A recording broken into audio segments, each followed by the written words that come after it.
Welcome to the show, everybody. This is your boy, Lo Jackson, coming to you live from Effingham, Illinois, here at 1101 Stevens Avenue. I'm here today talking about Don Miguel Ruiz's book called The Four Agreements. Not sure if any of you have had the opportunity to read this book yet, but if you're in any state trying to do self help, trying to figure yourself out as you get older, maybe you're a young person, maybe 18, 19, 20, and you want to get ahead of the game, Don Miguel Ruiz has written a book that I think everybody should take the opportunity to read. It don't take long. It's not a, it's not a thesaurus. It's not a humongous book that's never ending. It's actually a quick read, gets you to the point. There were 43,625 reviews on Audible. Audible gave it, out of those 43,000, it gave it a 4.7 star review. Google Books it only had 2,514 reviews, but out of those, it had a 4.7 star review. I think that's pretty important to talk about. You can find this book at Target for $5.99 and at Walmart for $8.99, and in between those prices too at other places. Don Miguel Ruiz is a Mexican author. He was born in Guadalajara, Mexico. He's actually the youngest of 13 children, and he attended medical school and became a surgeon. He wrote the Four Agreements, or it was actually published in 1997. It became a New York Times bestseller for more than a decade. And he's written other books too: The Mastery of Love, The Voice of Knowledge, The Circle of Fire, The Four Agreements, The Fifth Agreement, a collaboration with his son, Don Jose. And I don't know if you guys know anything about Don Miguel Ruiz, but he actually, Don is a member of the New Thought movement that focuses on ancient teaching as a way to achieve spiritual enlightenment in today's world. Ruiz was said to be in the top 100 influential living people in 2008. Obviously, the guy has some kind of intelligence. He was a surgeon. He's been to school. I don't know. A lot of people don't understand if they don't finish school or they don't go beyond high school and get educated. They don't really know what it means to be educated, because I used to be one of those people.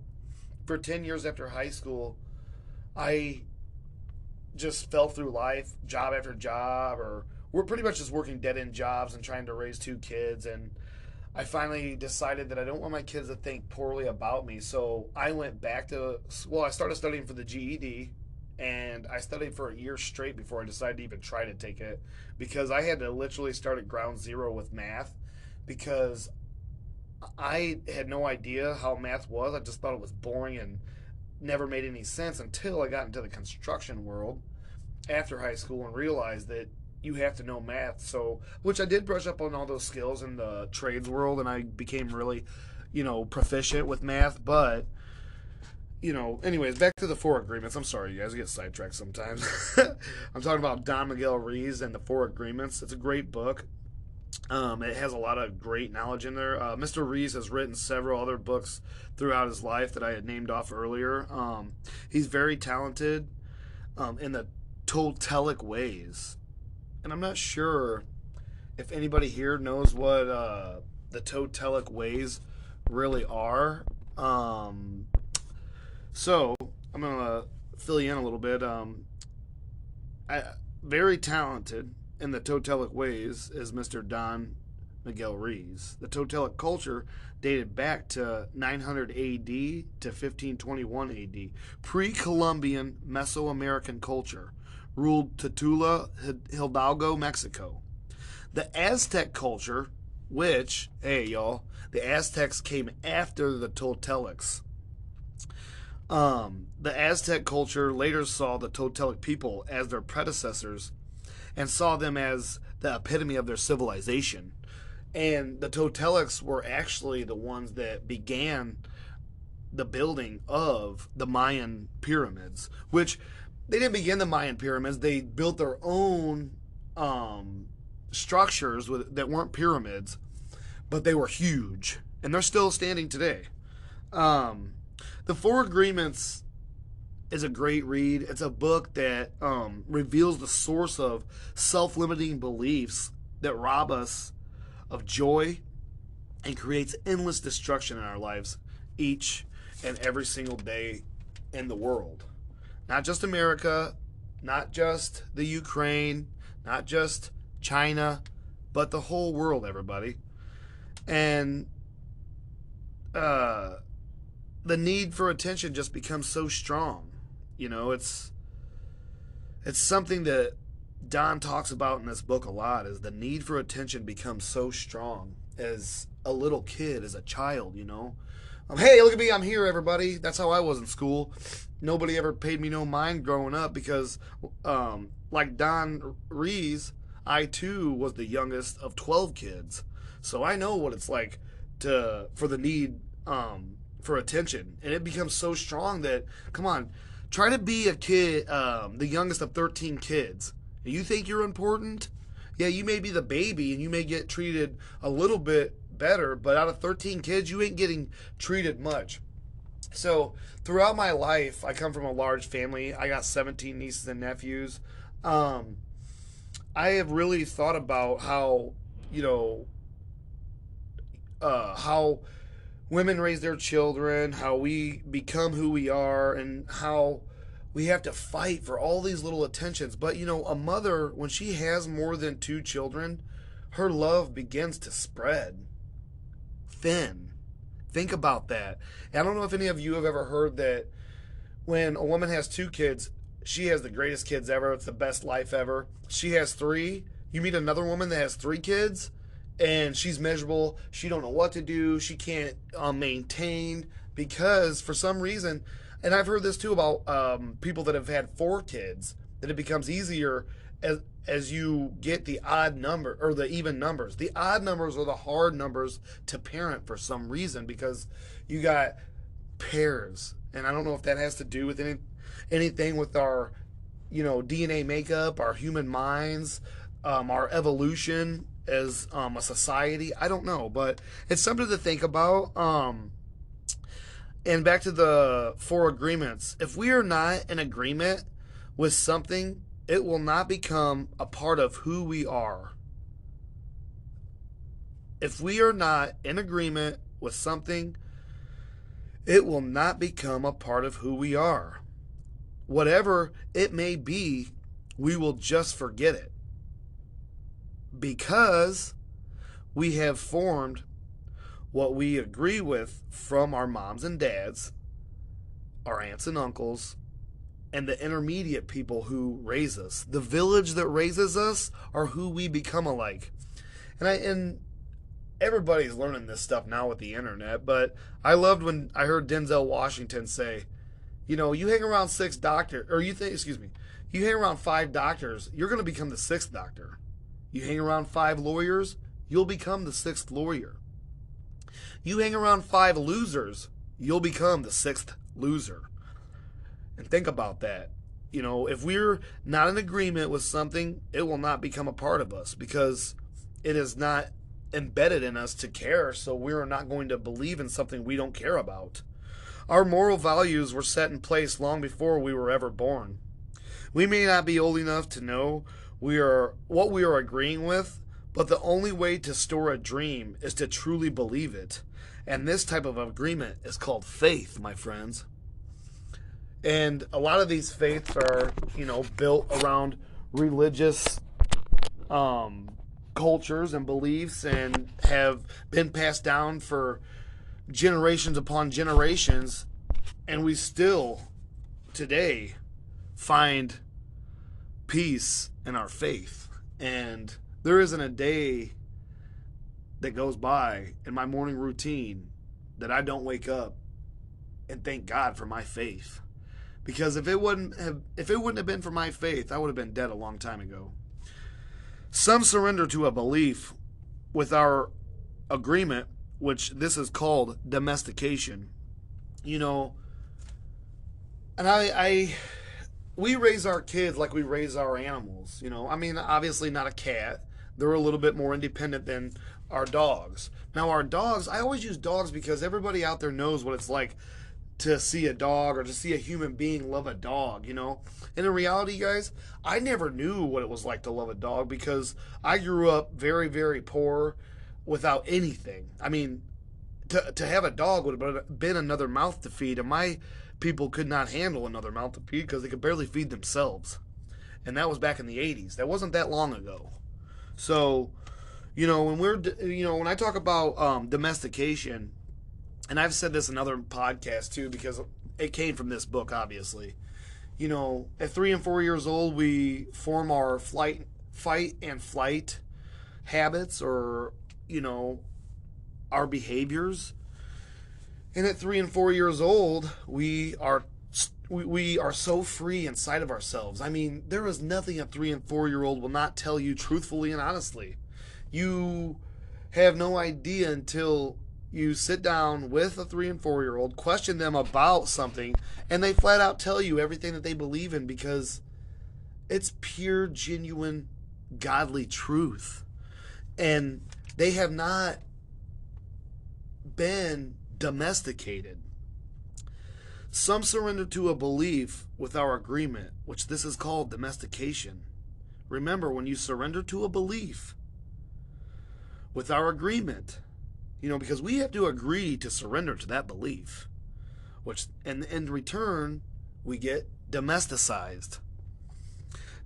Okay, so the domestication, the definition is the process of taming and keeping an animal as a pet or on a farm.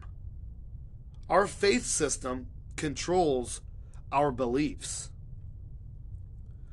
and our lives. The outside dream teaches us how to live and dream, creating a whole belief system. Because without the outside belief system of society and all these different thoughts, feelings, and emotions that people push out there that become humongous projects, like the Great Society and Social Security, all those things, those were things formed by people's belief systems, their faith, their domestication. All these things are things that we deal with every single day. And then when this happens, we judge everything around us. And I know nobody wants to say, oh, I'm not a judger, but remember I was telling you about the 3 and 4 year olds. When we're 3 and 4, our parents begin to tell us, hey, that's a no-no. That's dangerous. Don't touch, get out of there. Or we're praised also in the same sense. I mean, this stuff is going on. In order to teach a dog, we punish a dog or we reward it with a treat when they're good, right? And we raise our children the same way. Maybe not everybody, because, obviously there are very highly intelligent people out there that honestly are just loving, caring people that have no idea what they're doing, but they're doing it correctly. I've met these people, and some of them are my family members, and it's wild to read books and to realize that the people around me were actually highly, highly emotionally intelligent. And some of that intelligence rubbed off on me, and here I am today talking to you guys about domesticating people and animals. We raise our children the same way we domesticate a dog, by punishment and reward. In and out of punishment all throughout our days. Think about that. Bad girl, bad boy. Good girl, good boy. Punishment and reward. But we're doing that to our kids at 3 and 4 100 times a day. And think about those 4-year-olds, man. I love both of my kids at 4. They were such a interesting pair, both of them. They were exact opposites. I had one that was very quiet, that loved to play with his toys and never said much. But then again, I had a singer, 3 and 4, a little girl that she'd just get excited about anything and everything. I wanted to talk about everything and learn everything. What does it do this for? What does it do that for? Is that okay if it does that? What happens if, I remember one time, this is no joke, you guys, and honestly, this child was somewhat mentally ill, but it was a pure 4-year-old. She actually asked her doctor, what would happen, excuse me, let me back up. I messed the story up. Doctor, I stabbed my goldfish with a pencil and it died. So if I stabbed Mama with a pencil, would she die too? And I kid you not. That was a real situation in my life. It wasn't anybody that was related to me, but it was, a friend's daughter, that had been adopted and that was very highly abused by her parents. But she was still in that state of not being domesticated yet. And she had no idea what would happen if she stabbed somebody with a pencil. But she had stabbed a goldfish, and that I find that to be wild. Soon we create. Oh, let me back up. I am so sorry. In and out of punishments all throughout our days, then rewarded frequently as well throughout our days. Good girl, bad boy, and all that stuff. Soon we create a fear of being punished and not receiving that reward. So, and that's a part of domestication. And think about it. When your dog is domesticated, I'm telling you right now, think about your dog when you come home from work and sit down in your favorite spot and your dog crawls up in your lap. How many times does that dog lay in your lap or by your side and sigh? That's, in psychology, that's called a relief breath. In reality, that's a domestication breath. Because subconsciously, you're stressed and you don't even know it because you've been domesticated, just like a dog. The reward is the attention we receive from our parents or loved ones, family, and friends. When we build that fear of punishment and reward, we start pretending to be who we are not. We start people-pleasing, brown-nosing, being exactly the person we were never meant to be. And though we feel like we are doing great things in our life and everything's going well, because you know what, you guys? I lived in that system for over 25 years. And in the last 4 years, I finally have been awoke out of my own negative upbringing, my own ill education of what was right and wrong, and the domestication of me as a child, and bringing all those little fears into my adulthood, and then treating my lovers, my girlfriends, my wives, poorly, because I didn't know that I was domesticated and I was acting as though I didn't know how to act, and I didn't know how to treat people because I didn't ever feel, I had the doubt in there, this fear, because of all those punishment and rewards, and I started to pretend to be somebody I wasn't for a long time. And I made tons of friends doing this, and I became the greatest salesman doing this, but I was on autopilot, and I was doing this just to be good enough. I was doing this to be good enough for people who really probably didn't care about me, but I thought that this was how I was supposed to be, a people pleaser. I mean, I would go above and beyond at any job. I had a job where they told me they were going to buy me roller skates because I never sat down for 10 hours a day. And I was on every call, answering every call like a maniac. And it didn't help that I was drinking 2 energy drinks a day, and I talk a lot. But, so we don't feel rejected, but over time, this feeling of, sorry, let me back up. Okay, so when we build the fear and punishment, wow, I can't even talk to you guys, sheesh. When we build that fear of punishment and reward, we start pretending to be who we are not. We start people-pleasing, just to be good enough so we don't feel rejected. Now, we don't want to ever be rejected, because all of us knows what it feels like to ask that person out and then for them to reject us, when that thought never crossed our mind to be rejected, We didn't have that thought. We knew the feelings were there. We knew the emotions were there.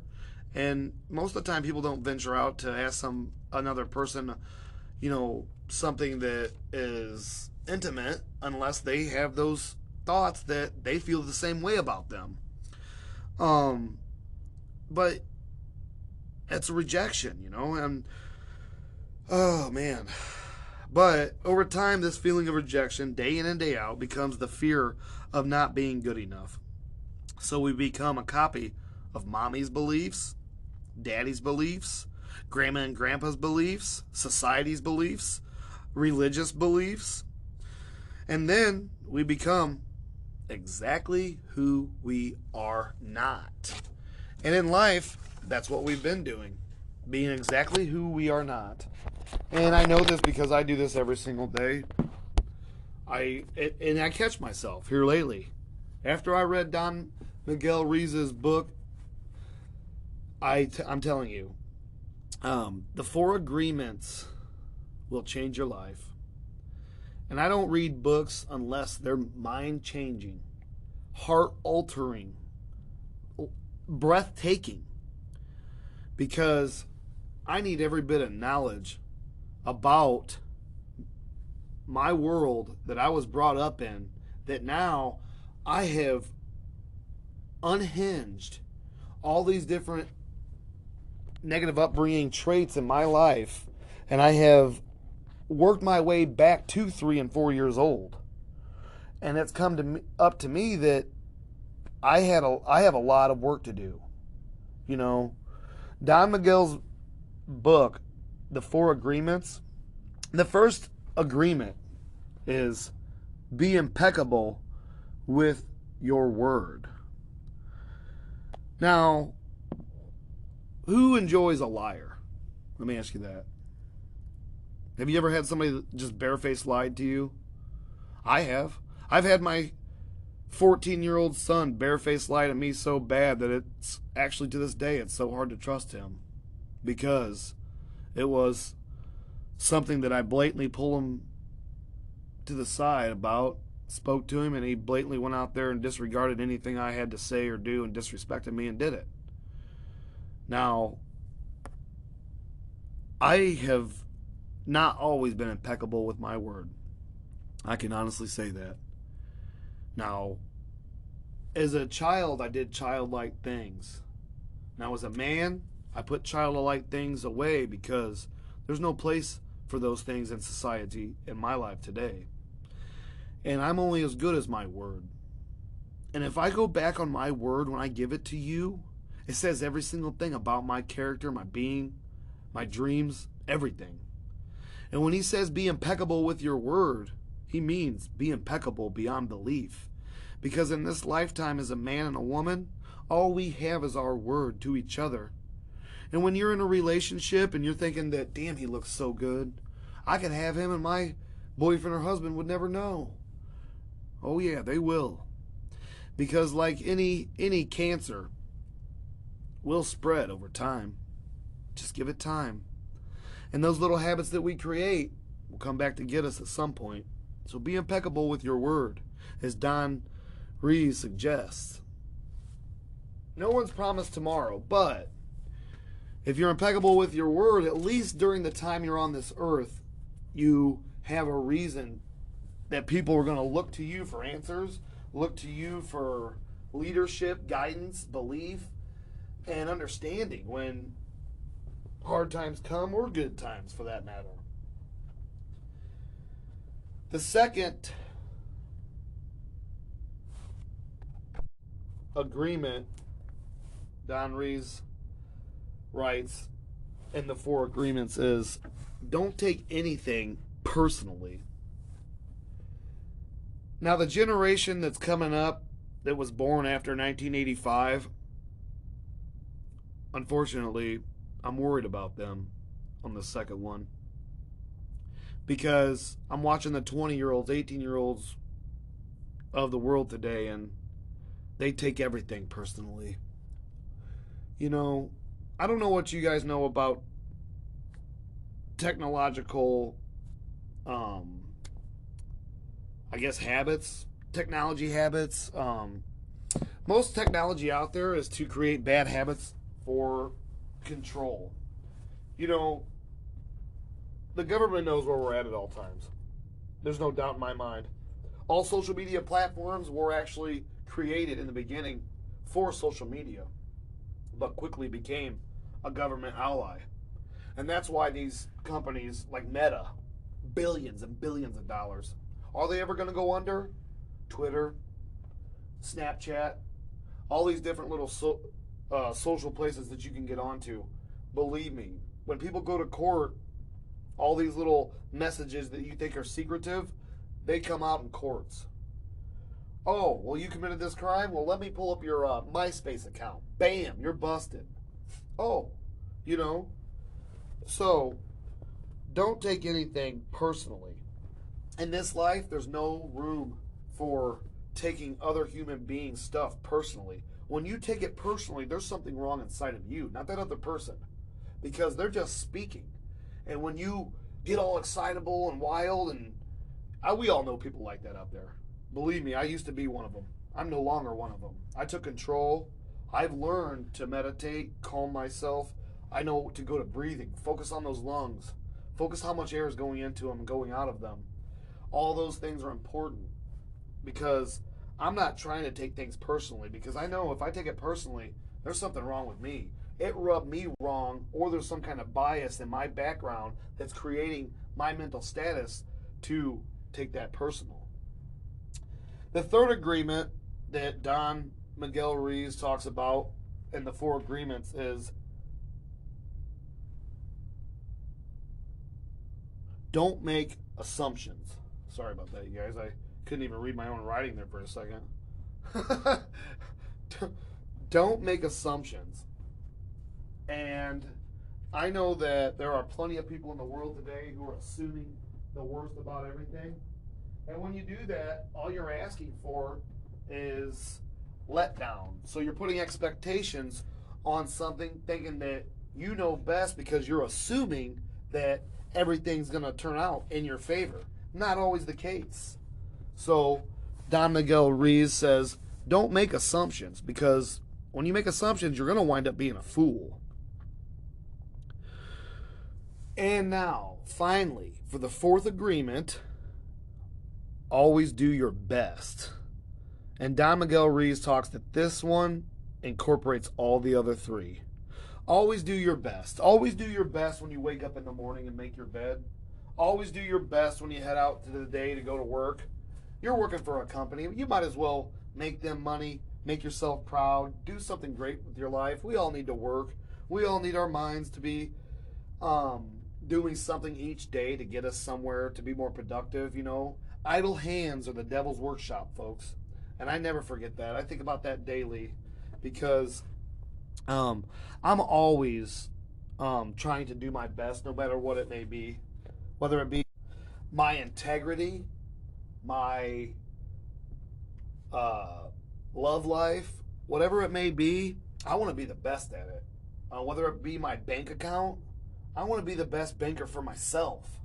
I want to save myself money. You know, I want to be the best at treating my children like they're children. You know, I want my kid to be able to tell me what it is that's hurting them that I do.